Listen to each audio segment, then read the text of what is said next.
At a charity gala, my husband decided to humiliate me. He put a joke item up for auction: dinner with my boring wife. The starting bid? $1. But then a stranger stood up from the back row. Jasmine felt a heaviness in her soul that didn't come from the elegant, perfectly fitted gown, but from a dull premonition that had been plaguing her all morning. It was the sensation of standing on thin ice, ready to crack beneath the weight of 7 silent years. This nagging feeling of emptiness and betrayal had become her constant companion, an invisible shadow that clung to her even in the brightest moments.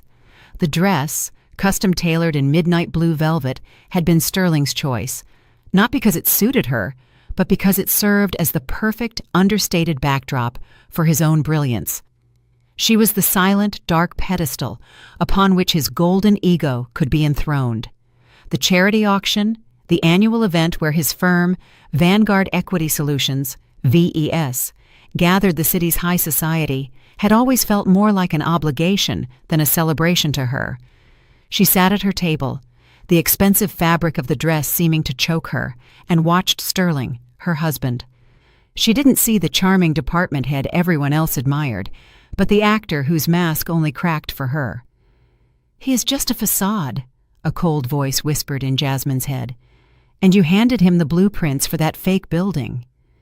He fluttered from group to group like a colorful butterfly. He joked effortlessly, shook hands, and showered women with hollow compliments. His smile was as broad as his limitless ambition, which glittered in his eyes, greedy and cold. He was a dazzling, perfect man for the public, who turned into a vacuum at home, sucking up all her energy. Jasmine watched him capture the attention of senior executives, striving to be the center of attention, and she knew how it usually ended, with a hollow triumph built on her invisible foundation. His success was their bitter, shared secret. All the brilliant reports, the complex financial models, the strategic analyses he presented so dramatically in meetings had passed through her hands. Sleepless nights, filled with numbers and analysis, were her lot, but he always reaped the rewards. It was the bitter rent for their marriage. She didn't grumble, nor did she demand recognition.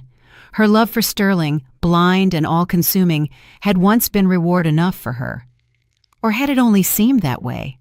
In truth, it had been the fear of emptiness, the fear of being nothing outside his shadow. A trauma deeply rooted in her youth, when her own father, a brilliant but chronically unsuccessful professor of history, had drilled into her, "Jasmine, the world forgets raw talent, but it celebrates the illusion of success. Be smart, but let others shine if you want to survive." This sentence had become her mantra. She had surrendered her light to Sterling because she thought they would survive in prosperity together. She had extinguished her own light to let him shine. Now, looking at his radiant, ice-cold face, Jasmine felt only emptiness, an endless plain in her chest. She was determined to break this invisible pact. The thought of the impending divorce, of the necessity of reorganizing her life, was overwhelming. The ballroom was full, a clamor of voices, the clinking of glasses. Muted music created an atmosphere of light gaiety and ostentatious, almost obscene wealth. The sorrow Jasmine felt had a history spanning 7 silent years, years in which she had stifled her own voice, her kinetic rage, within the dry, sterile walls of their home. She thought back to her small, almost overgrown backyard, where she had once planned to build a small retreat and set up her own analysis room to finally write a book on macroeconomics. She had even drafted the title, "The Silent Architecture of the Market." The book was meant to give her back her lost recognition, a monument to her suppressed talent. But Sterling had laughed, that loud, dismissive laugh that left no air for dreams, that drenched all budding hopes with toxic scorn. "A book, Jazz? Don't be childish. You're my backbone, my invisible brain. Who else is going to worry about my career? Who else is going to make the numbers sing, if not you, my boring Jasmine?" he had said. And in his eyes there wasn't even a spark of shame, only the unconcealed, greedy demand of an owner. Instead, he had remodeled the retreat into a glittering wet bar for his business partners, a place that reeked of cheap Triumph and expensive scotch, a monument to his ego. That promise, that unlived dream, remained like a wilting rose in her heart. Only her elderly neighbor, Ms. Lois Jones, who meticulously tended her small yard and whose windows faced their retreat, had noticed Jasmine's secret tears in the shadow of the magnolias. Ms. Jones, a woman in her 80s with hands that smelled of earth and truth, was the only honest soul in Jasmine's sterile life. She was the unvarnished voice of nature against the artificiality of the financial world. "You know, young lady," Ms. Jones had once said, with her rough but warm voice, handing her a mug of strong chamomile tea. The tea tasted of the herbs she grew herself, not the polished surfaces of Sterling's world. "You can't step on withered flowers anymore, but you can remove them to make room for new growth in the garden. Life is like my rose garden. It doesn't tolerate stagnant love. It requires care or a clean cut. Sterling. He is a nettle, Jasmine. He takes your space and your light. Cut him out before he overwhelms you." Ms. Jones added, looking at Jasmine's sad face, "I once had a cactus. It never bloomed because I kept it in too small a pot and didn't want to see that it needed a bigger one. Sterling is doing the same thing to you." These words, simple and profound, now echoed in Jasmine's soul. Sterling approached her table. His face glowed with expectation and smugness. He exuded a mix of expensive cologne and unrestrained ambition. "Everything is going great, my Jazz. Our division raised the most donations," he said, leaning toward her, but his gaze was already sweeping the room, ensuring he was being seen. "That's good, Sterling," she replied. Her voice was hollow and distant as she tried to force a smile. "Yes, good. And I thought of something for the auction. A surprise." His voice was boastful and self-satisfied, the tone of a man convinced he would capture everyone's eyes. She already knew that such a surprise usually led to embarrassment or even shame, but this time she sensed something else, the announcement of the final public humiliation. Yet the power to stop him had long abandoned her. It was the silence of resignation, burrowed deep into her bones, a deadly apathy. The auctioneer announced the start of the main bidding segment. Lots rotated, rare wines, trips to elite resorts, exclusive artwork. Sterling repeatedly raised his bidding paddle, demonstrating his generosity until it was time for his surprise. He stepped onto the stage and confidently took the microphone from the auctioneer's hand. The stage light was so bright it seemed to wash out the flaws in his character. His white shirt looked almost like a suit of successful armor, unblemished and provocative. The room fell silent in anticipation of another announcement from the successful department head. "Ladies and gentlemen," Sterling began. His voice was loud and clear. "I want to present a very special lot. It is not purely material, but I am sure it is very tempting for those seeking new experiences, something unique." He paused meaningfully, letting his gaze wander through the room, seeking confirmation of his irresistibility. He reveled in the silence he had caused. Jasmine felt a cold shiver run down her spine. She knew what was coming. It was the final nail in the coffin of their marriage illusion, a blow that would be harder than any physical pain, because it aimed directly at her most vulnerable spot, her need for recognition. She fixed her eyes on a spot on the dark wooden floor, inhaling the faint scent of old wax and cold champagne. "Well, I present to you lot number 27, Sterling said, pointing dramatically to her table. His finger was an accusation. "Dinner with my very boring wife." His words carried not just irony, but open, cruel mockery. The entire room briefly froze, but then erupted in booming laughter. Sterling smiled, satisfied with the effect, as if he had just said the funniest thing in his life. He tilted his head, as if expecting deafening applause for this courage. Jasmine felt the blood rush to her face and then immediately drain away, leaving an icy void. Boring wife. The humiliation completely overwhelmed her. She felt hundreds of eyes fixed on her table, where she crouched, slumped like a defeated warrior. The laughter swelled, becoming an approving, deafening chorus of mockery, an echo of his own hurtful words. It sounded in her ears like the cracking of the ice field she had stood on for years. She saw the veiled schadenfreude in the eyes of the women, who had always viewed her as Sterling's competitor, and the contempt in the glances of the men who condemned Sterling for his poor taste. Even the corporate leadership seated at the central tables smiled. No one saw anything wrong with it, just a funny, if slightly reckless joke. Sterling stood on the stage, basking in the glow of the general ridicule that came at her expense. "Starting bid, gentlemen, just $1, Sterling chanted. His voice was lightly laced with scorn. Jasmine closed her eyes. The urge to sink into the floor, to dissolve, was overwhelming. She felt her hands trembling, her heart pounding wildly, a quick, panicked drumbeat. This was worse than all the sleepless nights, worse than all the credit he had taken for her work. It was a public crucifixion, a display of her as something worthless, boring, an object auctioned off for a symbolic price to elevate Sterling's own value. "Oh, $1? Does no one want to spend the evening with such an intellectual conversationalist who so wonderfully prepared my papers?" Sterling continued, his jokes becoming increasingly shallow and inappropriate. The air in the room became stuffy and hot, the scent of fear mixing with the lady's perfume. Tears stung her eyes, but she couldn't let them fall. Her throat spasmed shut, as if she were hanging from an invisible rope. Jasmine clenched her hands into fists beneath the table. Her fingernails dug into her palms. She felt no pain, only rage. Cold, pure, and burning all at once. This was the end of her patience, the end of her blind loyalty. "He has to fall," she thought with a clarity that made breathing easier. "He has to be as humiliated as I am now. This is no longer a divorce. This is my justice." In that moment, something tore inside her.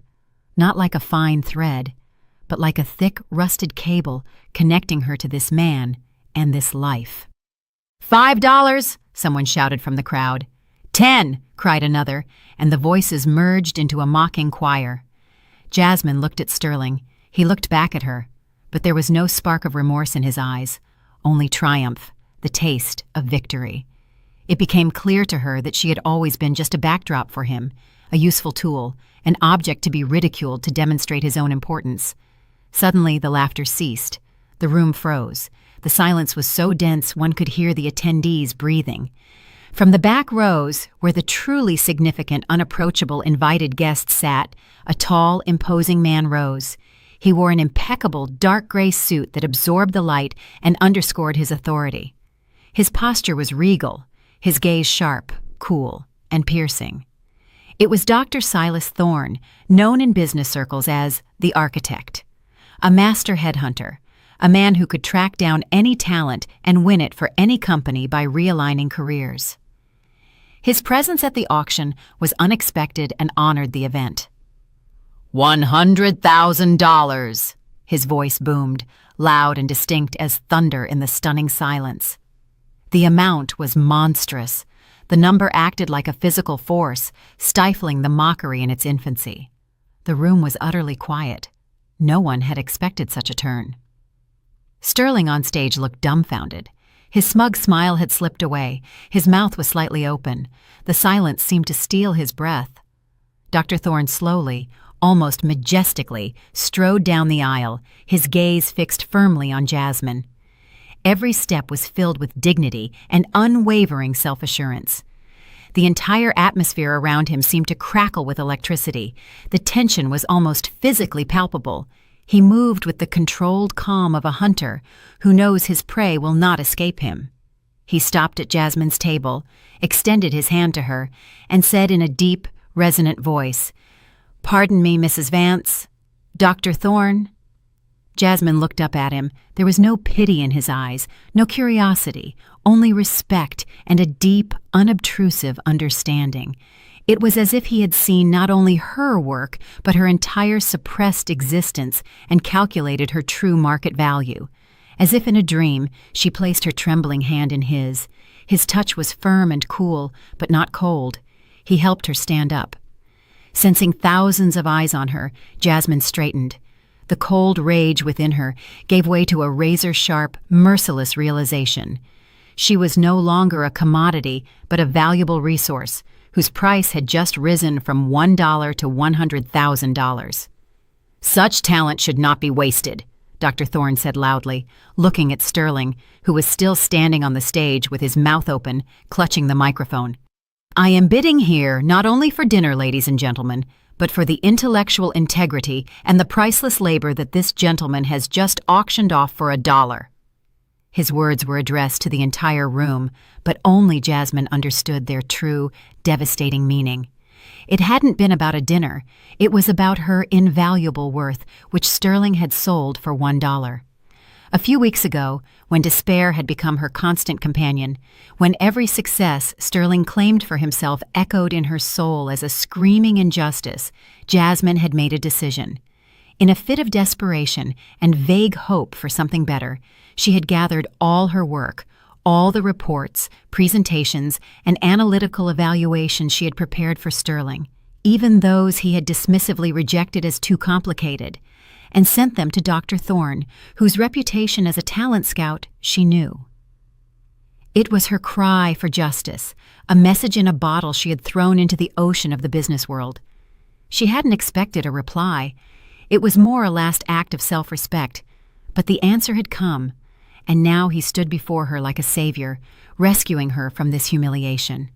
A savior who had priced her dignity at a figure that overshadowed Sterling's entire career. She had thrown her own lifeline, and he had grasped it. Dr. Thorne gently but firmly turned her toward the exit. The room was still silent, not knowing how to react.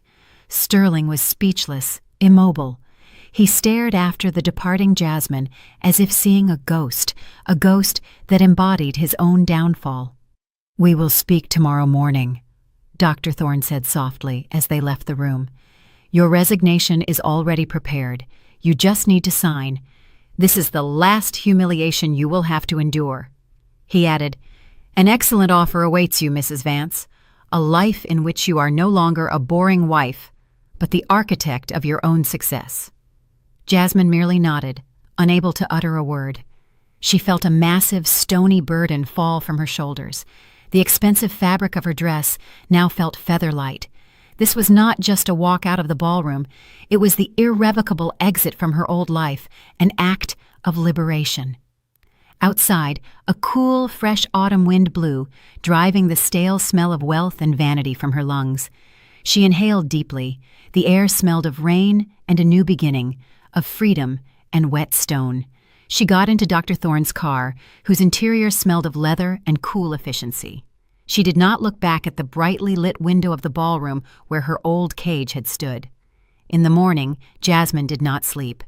She packed her things, her wardrobe, her beloved analysis books, and, most importantly, the collected notes that revealed the chaos in Sterling's system, the key to his downfall. Sterling was still asleep, deep in his careless, almost childlike slumber, apparently unaware that yesterday evening had become a point of no return. In the pre-dawn light, as the first gray rays filtered through the bedroom window, Jasmine looked at his face. It was the face of a man who had used her for years. No wave of nostalgia, no spark of old love stirred in her, only the cold, pure rage that had frozen into a steely resolve in her heart. She saw the fine lines of arrogance around his mouth, which she had once interpreted as a sign of his strength. Now she saw only weakness, the arrogance of a man who believed he could bend the laws of nature. Jasmine wrote a brief notice of resignation and placed it, along with a personal letter, on the living room table. The letter contained only one sentence, borrowed from Miss Jones. "I cut the nettle to make room for new growth in the garden. The rent for my sacrifice is now due, Sterling." She did not wait for him to wake up. She left the house, whose walls had been a prison for her for years, without looking back, without a sound that would betray her departure. The dawn greeted her with the metallic scent of wet asphalt and the promise of a new beginning. When Dr. Thorne met her at a cozy, elegant cafe in Midtown Manhattan, Jasmine felt surprisingly calm, almost unmoved. A slight, professional smile played on his face, yet there was seriousness and business acumen in his eyes. She immediately sensed this was a person who valued not only emotions, but performance and integrity. He wore a light scent of bergamot, sharp and clear. The scent stood in stark contrast to Sterling's heavy, sweet cologne. Dr. Thorne was the scent of truth. Sterling was the scent of illusion. "Have you made a decision, Mrs. Vance?" he asked, handing her the menu. "I resigned," she replied curtly, and it sounded like a judgment on her past life. For the first time in years, she didn't have to hide behind anyone. She didn't have to choose her words carefully not to hurt anyone's vanity. It was a breathtaking freedom to hear her own voice, now clear and without a tremor. "Excellent!" Dr. Thorne nodded, his gaze sweeping over her face, lingering for a moment on the determination in her eyes. He seemed to be assessing not only her professional qualities, but also her inner readiness for radical change, her capacity for rebirth. "You have caught fire, Mrs. Vance, and that is excellent motivation. I have already spoken with the management of Crestwood Capital Group, CCG. They are very interested in your experience and, shall we say, your unique knowledge. The position is that of Senior Lead Analyst, a completely new division that we will build under your leadership. Complete freedom of action, resources, a commensurate salary that triples your current income, plus results-based bonuses, and of course, full recognition of your contributions.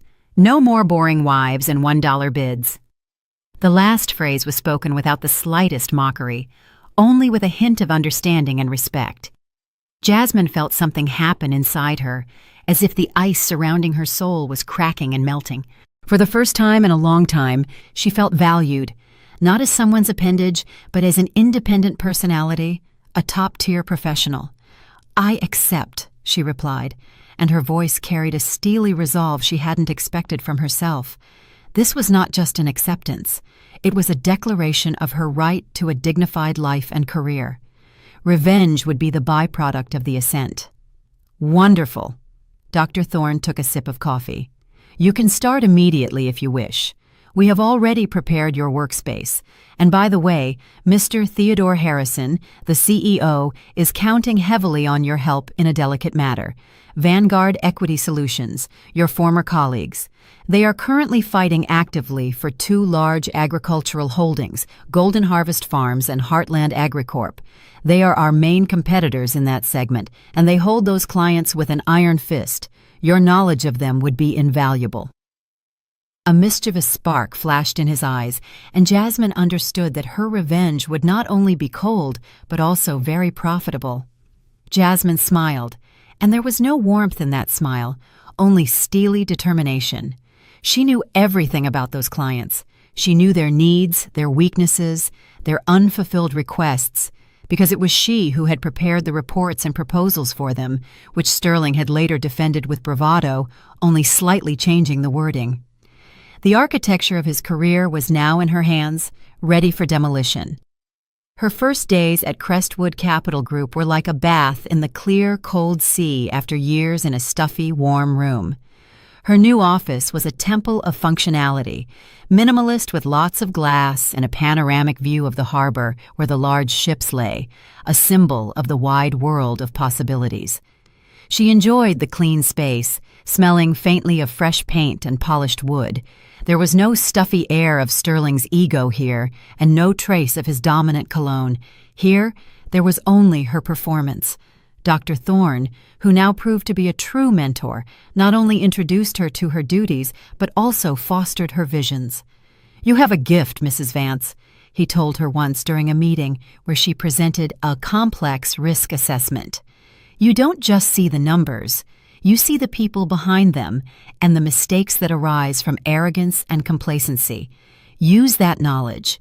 See it not as revenge, but as strategic justice, the payment for your suppressed creativity. You are only taking back what was stolen from you." This concept of retribution achieved through superior performance became Jasmine's inner code. She remembered every unsatisfied demand, every complaint about bureaucracy and slowness at Vanguard Equity Solutions, every missed opportunity, every sigh of disappointment that Sterling preferred to ignore to avoid disrupting his peace. She knew that the agricultural holdings were looking not only for financial services, but for a partner who understood their seasonal specifics. their modernization and expansion plans, and their specific needs for farm machinery and fertilizers. Sterling had scorned the complexity of rural business. Jasmine saw the gold mine in it. "I have a few ideas, Dr. Thorne," she said, and her voice carried cold confidence. "VES is too cumbersome and too fixed on its own standard schemes to recognize their true needs. They offer general solutions, while Golden Harvest Farms and Heartland AgriCorp have long been looking for an individual approach, more flexible credit terms, and most importantly, innovative investment solutions that their current partners cannot provide. We can offer them not only financial services, but a complex development strategy that allows them to reach a new level, optimize costs, and increase profits." If you're enjoying Jasmine's story so far, tap the like button. It really helps me see who's following along. And if you love stories like this, don't forget to subscribe to Betty's Stories for more. Now, let's continue. Jasmine's real transformation is just beginning. The next day, to the surprise of colleagues at Vanguard Equity Solutions, Jasmine's first stop was the Human Resources Department. "Mrs. Vance, did you need something?" asked the HR director, Ms. Renee Jackson, visibly surprised by her early visit. Her look was full of curiosity and slight concern. She was holding a lavender stress ball, trying to cope with the stress prevalent in Sterling's division.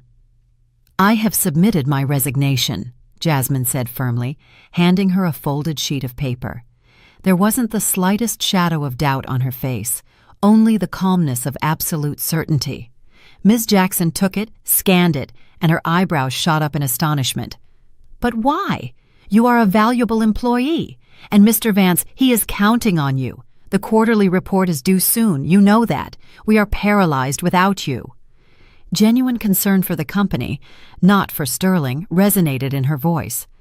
"I ask that the formalities be completed as quickly as possible," Jasmine interrupted, as she did not wish for discussions or justifications. "I don't require any transition period or other formalities. The resignation is by mutual agreement." She knew her rights, and her determination was unshakable. Faced with her stubbornness, Ms. Jackson merely shrugged. "All right, I will forward it to the management, but I think Mr. Vance will be very, very upset." The anticipation of impending disaster was in her words. Jasmine said nothing, only nodded, and left the office. She felt free, as if heavy, invisible chains had fallen from her hands. The doors of the prison were now closed behind her. Sterling woke up late, with a slight headache and a feeling of vague unease, like cats scratching at his soul. The sun was already high in the sky, illuminating their bedroom unusually brightly, where Jasmine's usual morning hustle was absent. The house smelled cold and empty. The familiar scent of freshly brewed coffee and Jasmine's light citrus perfume was gone, replaced by the stale odor of last night. He smelled his own failure. He went to the kitchen, expecting to see her, but she wasn't there. A carefully sealed envelope lay on the table. He opened it, read the resignation and the letter. It was short, emotionless, informing him of her departure and her desire to cut off all contact. No explanations, no accusations, just the dry, unmerciful statement of fact. The absence of any emotion was Sterling's worst accusation. "What the hell?" he muttered aloud. His voice sounded alien in the empty apartment. "Is she kidding? Is she offended by that stupid joke?" But it had only been a joke, a small display of his public dominance. His brain refused to accept the reality and tried to reduce everything to a small argument, to childish resentment. He couldn't even recall the events of last night precisely. Alcohol had fogged his memory, but the phrase "boring wife" and the mocking laughter of the room surfaced in fragments, causing only irritation, not remorse. Sterling tried to call Jasmine, but her number was unreachable. He was furious. How could she do this to him? Abandon him at the most important moment? The quarterly report, which was crucial for his career, was not finished. All his essential analytical evaluations, charts, forecasts, all of it was in Jasmine's head, in her notes, in her talent that he had utilized so skillfully without ever giving a thought to the fact that it was her work. It suddenly and devastatingly dawned on him how heavily he depended on her inconspicuous, diligent work. This realization hit him like a punch to the gut. The panic began. It was the fear of the man whose training wheels had been taken away. When he arrived at work, Sterling rushed straight to his computer, trying to navigate the files Jasmine had managed. Opening one folder after another with names like VSCO3 2025 Quarterly Report, he found that many were password protected, and others were in a state that made them impossible to understand without her explanations. These were not just spreadsheets, but complex interweavings of data, drafts of future models that were just a chaotic set of numbers to him, meaningless and alien. Panic began to constrict his throat, an icy lump that squeezed his lungs. He felt as if he were lost in a deep, dark forest where every step could lead to an abyss, and the compass and maps remained in the hands of the person he had thoughtlessly driven away. The smell of the office, once the scent of his triumph, now smelled of paper and impending bankruptcy. "Ms. Jackson, has Mrs. Vance really left?" he asked the HR director, barely able to hide the tremor in his voice, trying to give it a casual tone that fooled no one. He was sweating cold. "Yes, Mr. Vance, the resignation has been signed. She won't be here today. By the way, she requested all documents by mutual agreement to waive the notice period," Ms. Jackson replied dryly, closing her folder and turning away. To her, he was just another tyrant who had lost a valuable employee. "But why? Because of yesterday? It was just a joke. And the report? The quarterly report!" Sterling raised his voice. It tipped into hysteria, betraying his utter desperation. "Mr. Vance, that is not within my jurisdiction. I am just doing my job," Ms. Jackson answered dryly, closing her folder and turning away. For her, he was just another self-important man who had lost a valuable employee. Sterling wandered through his office, trying to piece together the scattered data, but nothing worked. His talent was presenting ideas, talking, selling what someone else had created.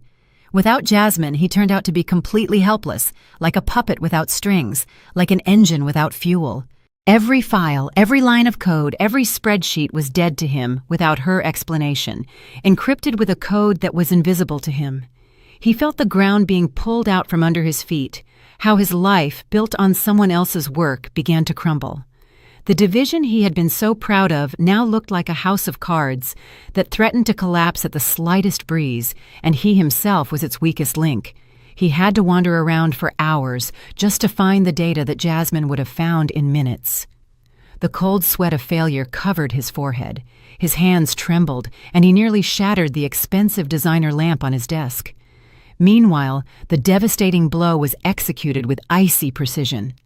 Jasmine, at her sun-drenched desk at CCG, finalized the last presentation.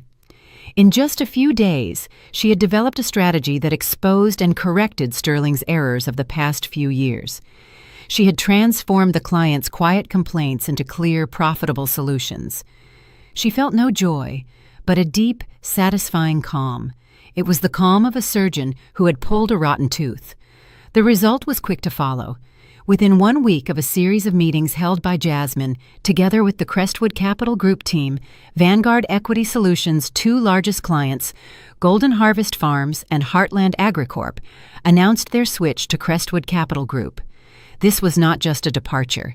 It was an exemplary flight caused by the incompetence of the competitors, a devastating blow to Sterling's firm.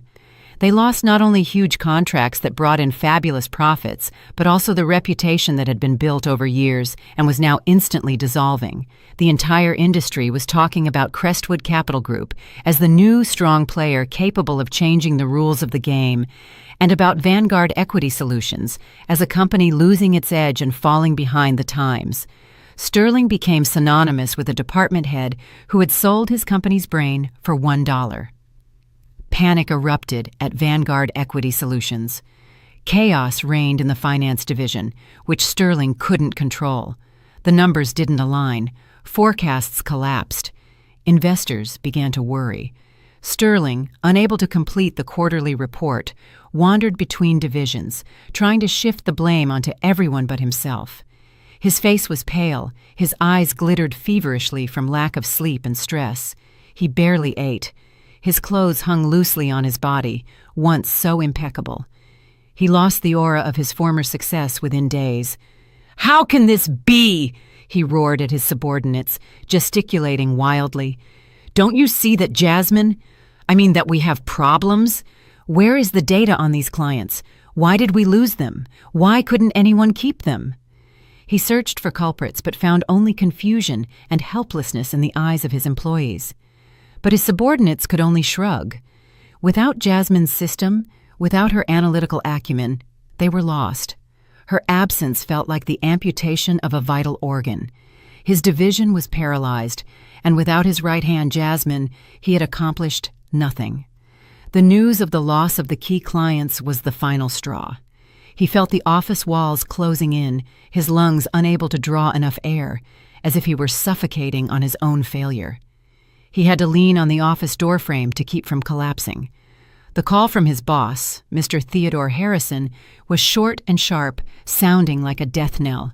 There was not the slightest shadow of former politeness in his voice, only cold fury.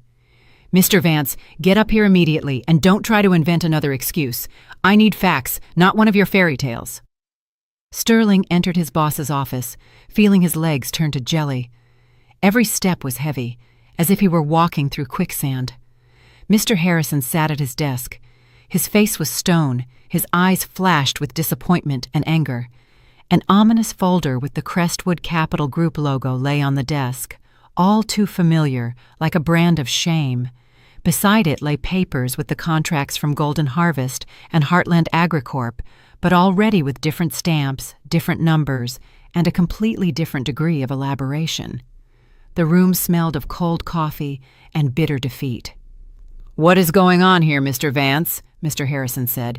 His voice was deep and menacing, like the harbinger of a storm that had already broken. "We have lost 2 of our largest clients. 2. That is losses in the tens of millions that you have inflicted on the company. Those are reputation losses that no money in the world can measure, and they have undermined the trust of our partners. Can you explain this?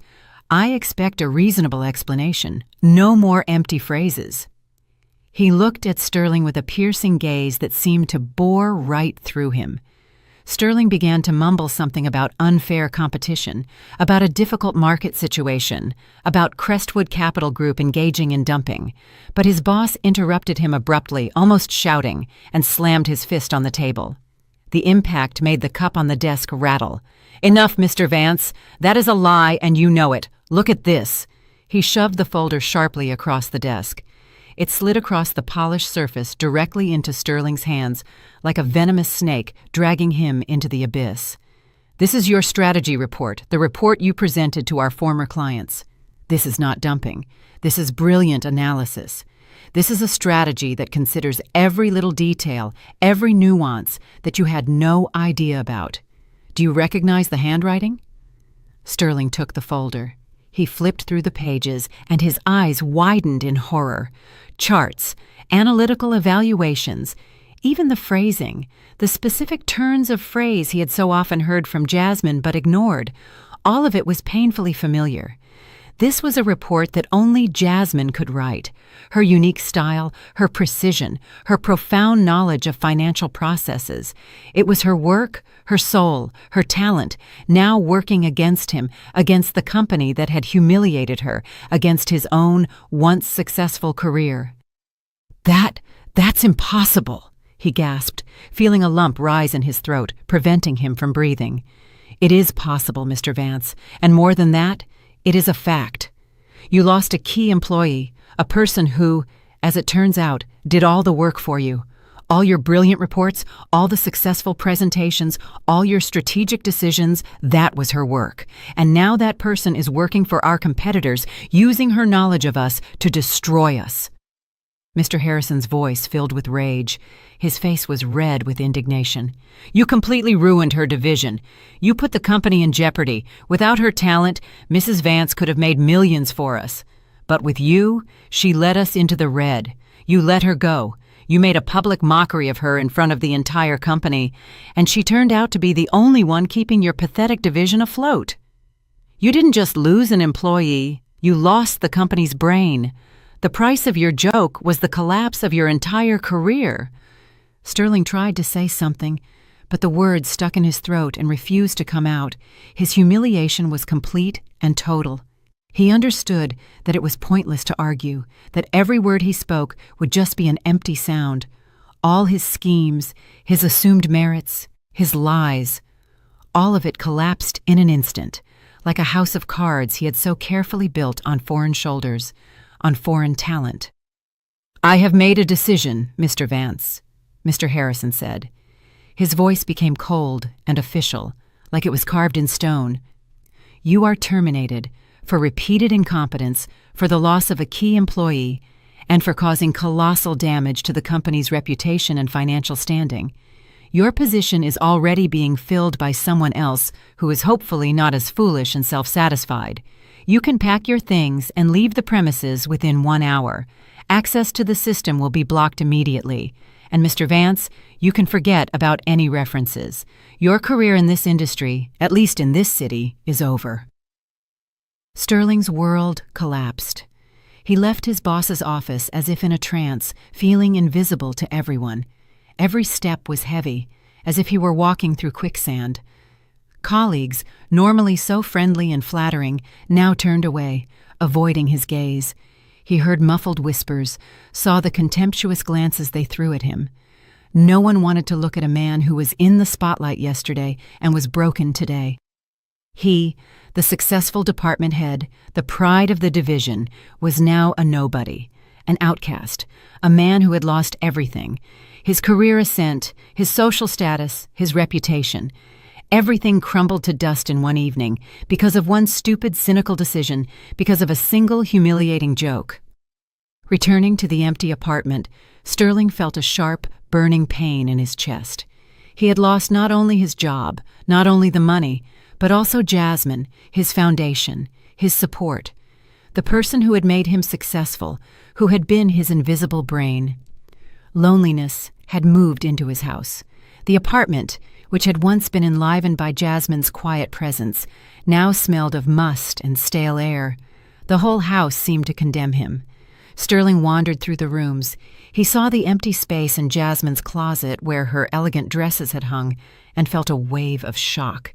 He had not just been left, he had been erased. He went to the backyard and saw the wet bar he had built, his place of ego. It was cold and still. The coldness crept into his bones. Miss Lois Jones stood at her fence pruning her roses. Their eyes met. She did not nod to him, but only looked at him with a gaze so infinitely sad and reproachful that it almost choked Sterling. It was the look of a judge who had long since passed his sentence, based on the growth and decay she had observed over the years. He turned and fled into the protective darkness of the house. A paralyzing silence reigned in the apartment, which had once seemed pleasant to him, but now pressed against his temples, screaming of his loneliness, of his complete and unconditional failure. He dialed her number again and again, but only heard the indifferent voice of the answering machine. "The subscriber is currently unavailable." Again and again, pointlessly. She had burned all the bridges. He tried to fill the voicemail, pleaded, apologized, but it was all too late. He tried calling mutual acquaintances and friends, those he counted as his circle, but no one answered or they replied evasively. "Sterling, well, you understand the situation is kind of awkward. You messed it up yourself," one mumbled, and Sterling heard not sympathy in his voice, but hidden schadenfreude. "Sorry, I'm really busy, truly don't have time right now," another quickly replied, and Sterling understood that he was no longer the successful Sterling, but just Sterling, whom no one needed. His reputation was destroyed. No one wanted anything to do with a man who had so betrayed his company and humiliated his wife. His image as the successful Sterling was trampled, and in its place remained only a broken shell. He had learned the bitter lesson of social decline. Sterling sat in the empty apartment, surrounded by a silence louder than any scream, any accusation.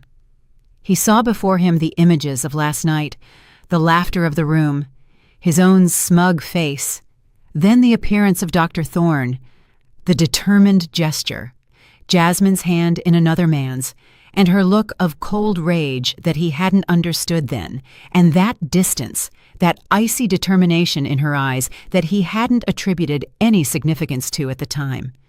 He remembered how she had worked at night, how she had calmly explained complex schemes to him, how she had believed in him, how she had been his loyal shadow.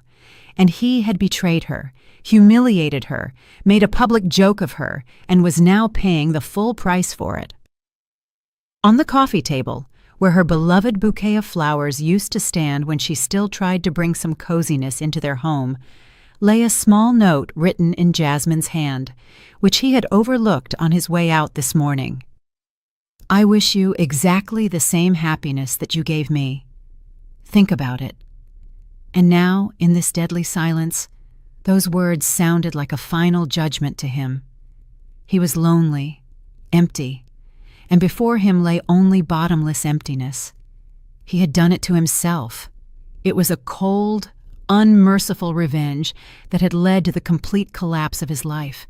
He was publicly humiliated, stripped of everything he owned, and now had to taste the full extent of the loneliness he had created.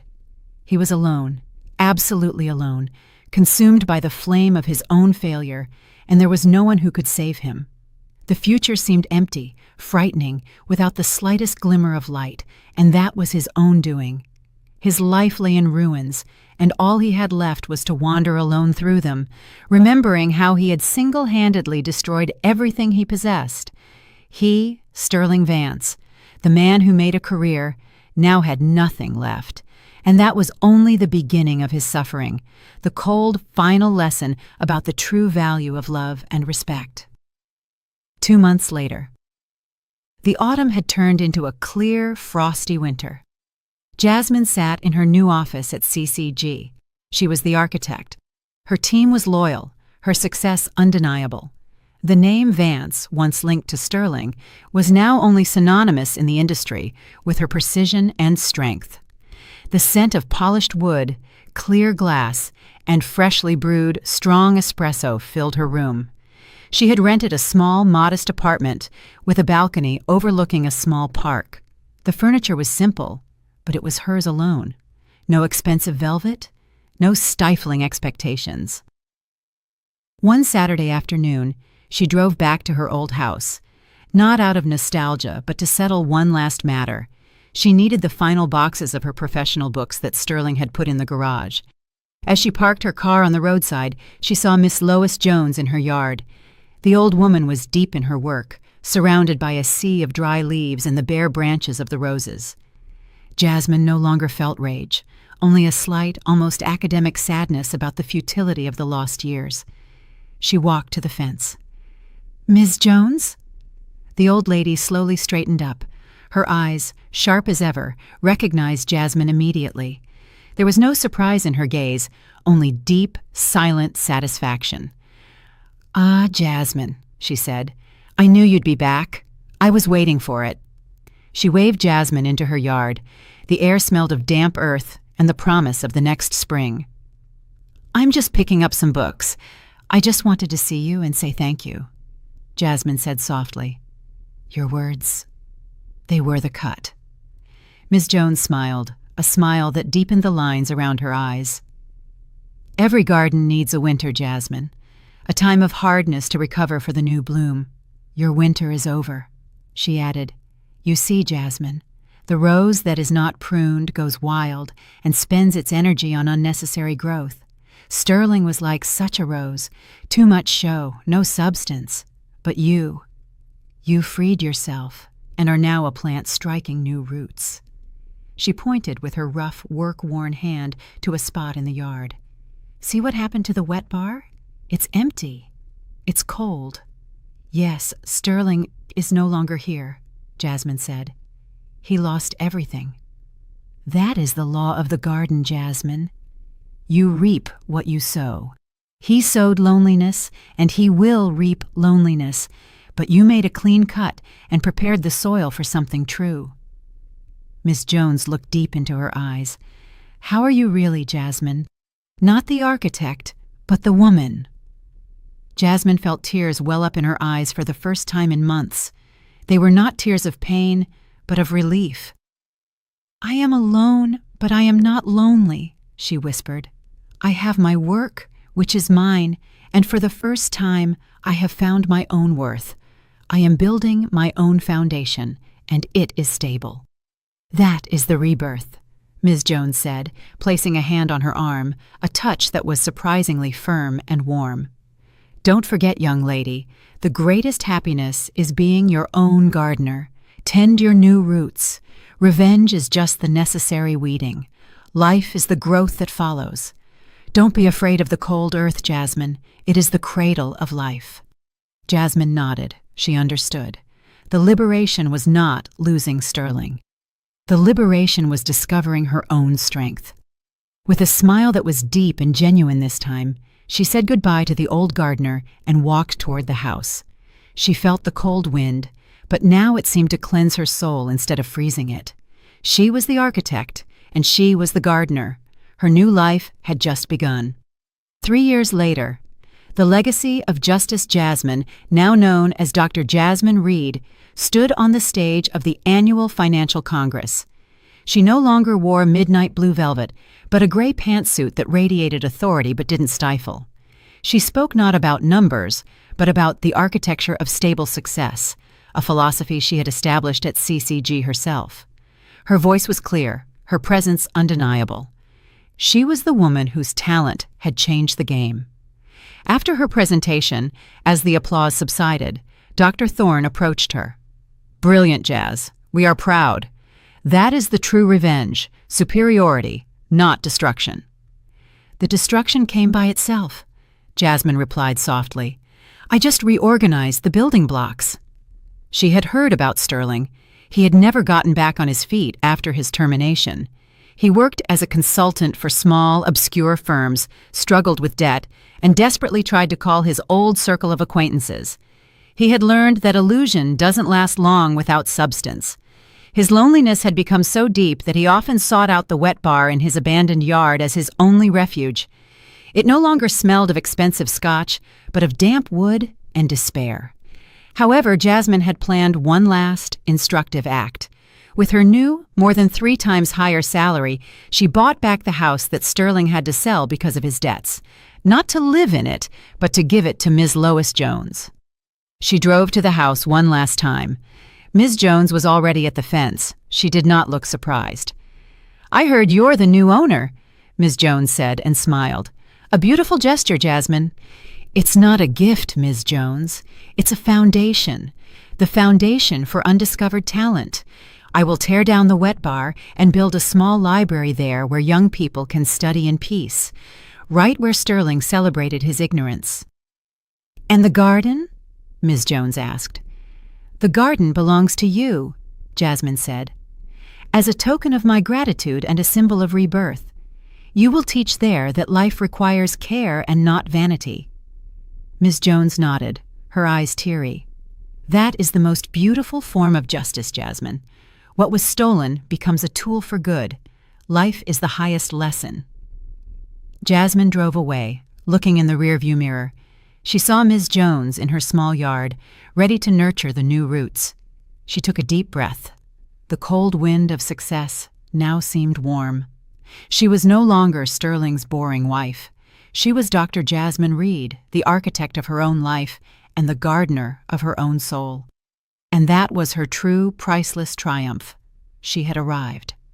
You know, when I look back now, I realize that sometimes life doesn't break you to destroy you. It breaks you open, so you can finally see who you really are. For years I thought love meant sacrifice and silence, that strength meant holding everything together no matter how much it hurt. But the truth is, strength is not about enduring pain. It's about having the courage to say, enough. It's walking away from what dims your light, even when your heart trembles. Losing everything was the best thing that ever happened to me, because in that loss, I found myself. I learned that peace is not given by others. It's built inside you, step by step, with every boundary you set and every dream you protect. So if you're listening right now and feel trapped, remember, your story isn't over. You can start again. You can rebuild from ashes and rise stronger than before. I'm living proof of that. If you agree with me and liked my story, show it by giving this video a like. Let's see how many of us are out there. I'm really curious, from which city and at what time are you listening? Write it in the comments. And if you'd like to support my journey, you can send me a small donation. Thank you for listening and for sharing your precious time with me. For more life stories like this, check out the other videos on my channel and subscribe. On the screen, you'll see 2 new life stories I'm sure will touch your heart. Click one and start listening right away. With love, Betty.